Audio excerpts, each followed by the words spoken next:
ఎవరికైనా. నా పేరు రావాలని కోరుకుంటానా, బాబు గారి పేరు రావాలని కోరుకుంటానా? ప్రాక్టికల్గా ఆలోచించండి. ఇప్పుడు అంతకైతే గనక మన గుళ్ళ మీద కూడా ఏం రాస్తారు, మా తాతగారి పేరు మా నాన్నగారి పేరు వాళ్ళ స్మారకార్థం ఇచ్చామని రాస్తారు తప్పించి, మళ్ళీ మన పేరు కూడా పెట్టి అంతే తప్పించి ఆ టైంలో ఉన్నటువంటి రాజశేఖర రెడ్డి గారిని చూసినో, లేకపోతే జగన్మోహన్ రెడ్డి గారిని చూసినో, చంద్రబాబు గారిని చూసినో, ఎన్టీ రామారావు గారి ప్రభుత్వ హయాంలో ఈ విరాళం ఇవ్వబడింది అని రాస్తారు ఎవడన్నా? రాయడు కదా. కామన్గా ఆలోచిస్తే.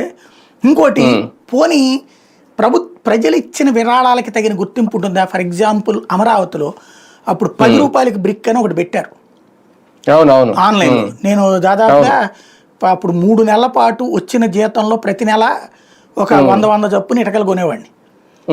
నాకు 3 సార్లు కూడా ఆన్లైన్లో బాబు గారి సంతకంతో లెటర్ కూడా వచ్చింది.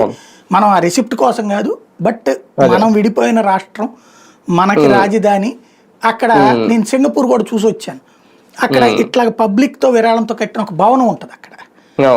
అట్లాగే ఇక్కడ కూడా కడతారులే అనేటటువంటి ఉద్దేశం. అంటే సింగపూర్ చూసి నేను ఇవ్వలేదు, ఇచ్చిన తర్వాత సింగపూర్లో చూసినప్పుడు అరే బాగుంటుంది ఇట్లా అన్ని పేర్లు ఆ రోజున ఆ సింగపూర్కి ఆ విరాళం పెట్టిన వాళ్ళు అందరి పేర్లు ఉన్నాయి అక్కడ. అట్లా మనది కూడా ఉంటుంది అనుకుంటాలే జీవితంలో.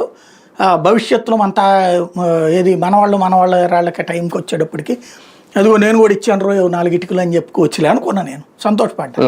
తీరా చూస్తే ఆ 30 కోట్లు 35 కోట్లు వసూలైనా ఏమైనా ఏం కట్టారు? అట్లాగా ఉంది పరిస్థితి. అట్లాగా నువ్వు లాక్కుంటున్నావు తప్పించి పబ్లిక్ కి ప్రయోజనం చేకూర్చకపోతే ఇప్పుడు మళ్ళీ అదేదో విరాళాలట ఆన్లైన్ లో మళ్ళీ అడుగుతున్నారు, మళ్ళీ పెట్టారట సిఆర్డిఏ విరాళాలంట. అన్న క్యాంటీన్లకి విరాళాలు ఇవ్వండి, అలాగే ఇంటికి ఇవ్వండి, దీనికి అసలు జనాలు సంపాదించుకున్నంత విరాళాల కింద నాను ప్రభుత్వానికి ఇచ్చేస్తే వాళ్ళు ఏం చేసుకోవాలి ఇంతకీ నాకు అర్థం కాల. అదే జగన్ అయితే కనుక చెప్పట్టుకు తిరుగుతున్నాడని చెప్పేవాళ్ళు. ఇక్కడ బాబు గారు కాబట్టి రాష్ట్ర ప్రయోజనాల కోసం త్యాగాలు చేయండి అని చెప్తున్నారు. అది తేడా. కానీ ఒకటిసారి ఇప్పుడు తెలుగుదేశం పార్టీ నాయకులకి కార్యకర్తలకి, ఎందుకంటే P4 అనేది చాలా అద్భుతం. అంతెందుకు నాకు కూడా మనం మొదటి నుంచి మీరు చేస్తున్న వీడియోలు కానీ మనం ఇందులో కానీ P4 గురించి అసలు ఏంటి వాస్తవం ఎలా సాధ్యం చాలా సార్లు ప్రశ్నించినప్పుడు చాలా మంది నాతో పనిచేసిన జర్నలిస్ట్ మిత్రులు చాలా మంది నాకు చాలా మెసేజ్లు పెట్టారు. అసలు నీకేం తెలుసు, ఎందుకు ఇలా విమర్శిస్తున్నారు మీరు, ఏంటది పేటీఎం బ్యాచ్ అది. ఇప్పుడు చివరికి రాధాకృష్ణ గారు ఏమన్నా పేటీఎం బ్యాచ్ లో జాయిన్ అయిపోయారా అనేది నాకు ఇదంతా చదివిన తర్వాత ఒక డౌట్ వచ్చింది. ఎందుకంటే ఇదే ప్రశ్నలు మనం వేస్తే పేటీఎం బ్యాచ్ అన్నారు, మరి ఈయన మనకన్నా దారుణంగా తెలతిక్క పనులు, దిక్కుమాల పనులు, కనీసం ఇంగితం లేదా ప్రభుత్వానికి, ఈ పదాలన్నీ వాడారు. నేను సాధారణంగా ఫుల్ పేజ్ ఎప్పుడు చదవను, కానీ నేను చదివా. ఎందుకంటే అంత మరి ఆయన కూడా పేటీఎం బ్యాచ్ లో జాయిన్ అయ్యారా అనే ఒక డౌట్ వచ్చింది. అసలు పేదరికం అనేది నిర్మూలించాలనేదే ఒక ప్రకృతి విరుద్ధమైన ఆలోచన తేల్చి పడేశారు ఆయన.